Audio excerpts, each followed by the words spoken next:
Hi guys, my name is Vasudha and you are watching Mad Vasu Talks. ये है part two of do atoms matter. अगर आपने part one नहीं देखा तो प्लीज मेरे चैनल पे जाके पार्ट वन को देखिए, तभी आप रिलेट कर पाएंगे पार्ट टू में। तो मैं बात कर रही थी अपने सेकंड ड्रॉप की ना। सेकंड ड्रॉप मेरा बहुत अच्छे से मैंने प्रिपरेशन की थी। उस टाइम पे मैं पूरी प्रॉपर क्लासेस ली थी, मैंने रिवीजन भी अच्छे से किया, लेकिन मैंने फिर से एक रिपीट मिस्टेक को रिपीट किया एंड दैट वाज कि मैंने पैटर्न रॉन्ग चूज किया उस टाइम पे।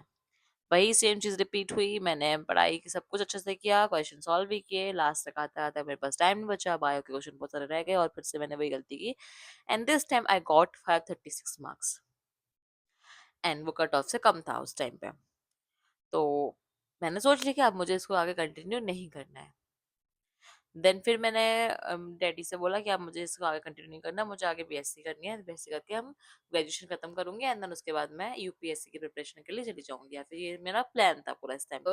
फिर उसी टाइम पे 2 या 3 दिन बाद भैया के एक जो पीजी में रूममेट थे जो मेरे एज के ही थे, वो स्कूल टाइम पर जो भी उनके रूममेट थे उनका कॉल आया। उन्होंने नीट ही दिया था 2019 का, तो उनका सिलेक्शन हो गया। तो उन्होंने बताने के लिए कि भाई भैया मेरा सिलेक्शन हो गया है, और शायद उन्होंने मेरे मार्क्स पूछूंगा तो उन्होंने भैया ने बताया होगा कि उसके 536 आए हैं, उसका इस बार नहीं हो पाएगा। और लास्ट टाइम इसके 436 आए थे, तो उन्होंने बोला मेरे भाई से कि भाई भैया इसका तो अपग्रेड काफी अच्छा हुआ, 100 मार्क्स इंक्रीज किए हैं, तो उसको एक तीसरा अटेम्प्ट दिलवा दीजिए। तो भैया ने बोला वो खुद देना नहीं चाहती है। उन्होंने मेरे को भी समझाया, उन्होंने भैया को डैडी को भी समझाया, फिर डैडी ने मेरे को लास्ट में बोला कि बेटा एक अटेम्प्ट और दे दे क्या। तो मैं फिर चले गई कोटा वापस, सेम वही कोटा वाली जगह। मेरे को इतना उस टाइम पे कोटा ट्रॉमेटाइज करता था कि भाई मेरे को वापस नहीं आना कोटा वाला, वो अलग इन्वायरमेंट रहता था उस टाइम पे। तो फिर मैं गई वापस, अपनी नॉर्मल पढ़ाई चल रही है। नवंबर का महीना आया, दिवाली के टाइम का। हम लोग घर पे नहीं गए थे, पीजी में रहते थे, वहाँ पे जो लोग सारे जितने पीजी वाले थे हम गए ही नहीं थे घर पे, पढ़ाई वढ़ाई कर रहे थे प्रॉपर अपनी। तो हम मुझे अच्छे से याद है, मैं पढ़ रही थी और रात में साथ में पढ़े थे, मेरे फ्रेंड भी थे। मुझे एकदम से बहुत तेज बुखार आया, दिवाली से एक रात पहले। अब मैं नहीं आने वाली, मम्मी डैडी ऑलरेडी मुझसे मिलने आने वाले थे दिवाली की वजह से, तो मैं नहीं जा रही थी। तो मैं पढ़ रही थी और जब बहुत तेज बुखार आया, इतनी तेज आया कि मेरी फ्रेंड ने फिर जब मेजर किया तो पता, उसने बोला कि अगर 1 डिग्री बढ़ा ना तो जाके ठंडे पानी से सर धो लियो। तो बहुत बुखार था, दूसरे दिन क्लिनिक में दिखाने गई, टेस्ट वेस्ट हुआ, पता चला डेंगू है। 1 महीने पूरा डेंगू का इलाज चला।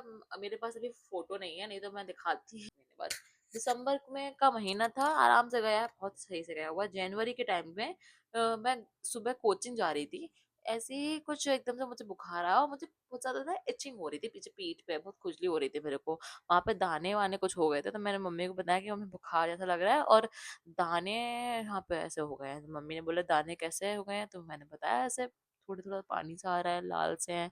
तो मम्मी को लगा कि ये तो चिकन पॉक्स हो गया, इसको माता आ गई, भाई मम्मी की भाषा में तो माता आ गई। हाँ, तो मेरे को चिकन पॉक्स हो गया। मैं मम्मी के सामने वहीं रोना स्टार्ट कर दी कि अभी तो मुझे 1 महीने पहले डेंगू हुआ था। फिर क्या हुआ भाई, सेम चीज, आके मम्मी डैडी आए तो मम्मी डैडी ने पूरा ख्याल रखा 1 महीने अपना। उसके बाद मैं उससे भी बाहर निकली। देन नॉर्मल पढ़ाई कर रही अपनी कंटिन्यू को, और पढ़ाई करने के बाद ऐसे उस टाइम पढ़ाई कर रही थी अपने अच्छे से नॉर्मल, जितना पढ़ाई कर सकती थी उतनी कर रही हूँ, पर मुझे अब दिमाग में बैठ चुका था कि हाँ मेरा नहीं होने वाला सिलेक्शन। 1-2 महीने मेरे को लगा था नहीं हो पाएगा। फिर होगा पैंडेमिक हिट, फिर छुट्टी हो गई। फिर छुट्टी हो गई तो अब कोटा से भागना पड़ा, कोटा से भाग के घर पे आना पड़ा। भाई होता नहीं कि कोटा से सब भगाए जा रहे थे कि आप अपने घर चले जाओ वाला केस, रूम खाली किए जा रहे थे, तो हम लोग फिर अब वापस आ गए, घर पे आ गए। मेरी थी जॉइंट फैमिली, स्पेस प्रॉब्लम, आवाज बहुत होना, अब तुम जॉइंट फैमिली में रहोगे, स्पेस प्रॉब्लम होती है, वहां पे तुम्हारा खुद का रूम तो होता नहीं है। मेरा खुद का रूम था ही नहीं। तो पढ़ने में बहुत दिक्कत हो रही थी। एक आधा 1-2 हफ्ते नानी घर पे अपने रूम लेके पढ़ी। नानी घर पे भी ज्यादा दिन पढ़ाई नहीं, वहां पे भी शोर का ही वही प्रॉब्लम था। फिर उसके बाद अलग से एक रूम लिया डैडी ने, यहीं पे होम टाउन पे ही। तो वहां पे मैं जाती थी, पढ़ती थी रात भर, कभी कभी रात 10-11 बजे तक पढ़ती थी। और जब 10-11 9-10 बजे तक मेरे को अंधेरे से बहुत डर लगता है, अकेले अकेला कोई बड़ा सा घर हो, पुराना घर था वो, और उसमें वो जो डैडी ने एलईडी लगा दी थी, लाइट लगा दी थी, थोड़ा पंखा, उसी में मैं पढ़ाई करती थी, उसी में पंखा चला दिया था, वो जो बैटरी वाला पंखा होता है हमारे यहाँ पे वो था, तो मैंने वही लगा दिया था उन्होंने। उसमें रात में 11 बजे 12 बजे तक डैडी आते थे, तब जब इस दुकान से थे तो मुझे लेते हुए जाते थे घर की तरफ। तो वहाँ पढ़ती थी। मैं डरती थी बहुत, लेकिन वो ये था कि मेरे पास कोई ऑप्शन नहीं था।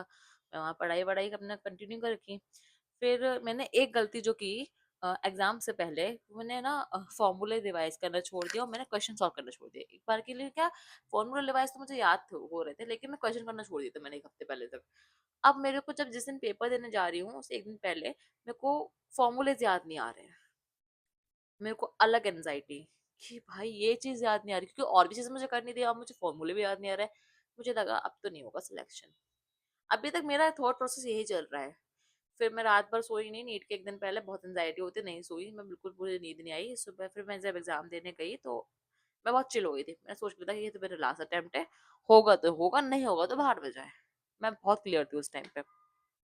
गई एग्ज़ाम देने, जैसे ही वो एग्ज़ाम शीट सामने आई, पता नहीं क्या हुआ, कैसे हुआ, मेरा जो रिएक्शन था, भाई सब आ रहा है। एक-एक क्वेश्चन मैं कर एकदम टिक, टिक, टिक, टिक, टिक, टिक करते हुए जा रही हूँ। जैसे ही मेरी बायो खत्म हुई, मुझे लग गया कि इस बार सिलेक्शन पक्का है।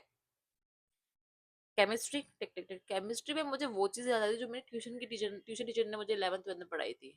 वो चीज़ें मुझे याद आ रही थी। फिजिक्स, टिक टिक टिक टिक टिक टिक, सारा बढ़िया एकदम से, सारा एकदम इतना अच्छा हुआ कि मैं 15 मिनट पहले मैं एग्जाम देकर बैठ गई थी।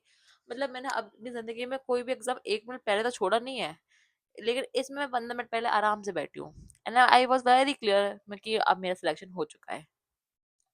और जो ये लोग कहते हैं ना कि वो 3 घंटे मैटर करते हैं, भाई एक्चुअली 3 घंटे मैटर करते हैं। मतलब मैंने अगर देखा जाए तो मैंने टॉपर से अच्छे मार्क्स लाए थे, जो मेरे बैच में टॉपर्स थे उनके कंपेरिजन में मेरे अच्छे मार्क्स थे। क्यों? क्योंकि मेरा उस टाइम पे जो दिमाग था एकदम स्ट्रेस फ्री था, एकदम स्ट्रेस फ्री कि ये होगा सो होगा, नहीं होगा तो बाहर मुझे।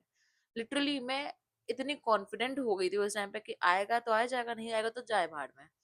कि मुझे उस कॉन्फिडेंस की वजह से ही एक एक क्वेश्चन मुझे याद आ रहा है। मुझे 11th-12th के टाइम का, तीन तीन तीसरे अटेम्प्ट में तो टाइम हो गया ना मुझे 11th-12th हुए, कि मुझे उस टाइम का ये याद आ रहा था। तो इसे कहते हैं प्रेजेंस ऑफ माइंड, जो एक्चुअल में मैटर करता है उन 3 घंटों में। और वो क्यों आया? क्योंकि मैं स्ट्रेस फ्री गई थी, बिल्कुल स्ट्रेस के बिना कि भाई होगा तो होगा। And that's all about my free attempt story. And अगर आपको ये थोड़ी सी भी मोटिवेटिंग लगी हो तो please comment down, and do not forget to subscribe and keep watching mad पसू टॉक्स। Bye bye.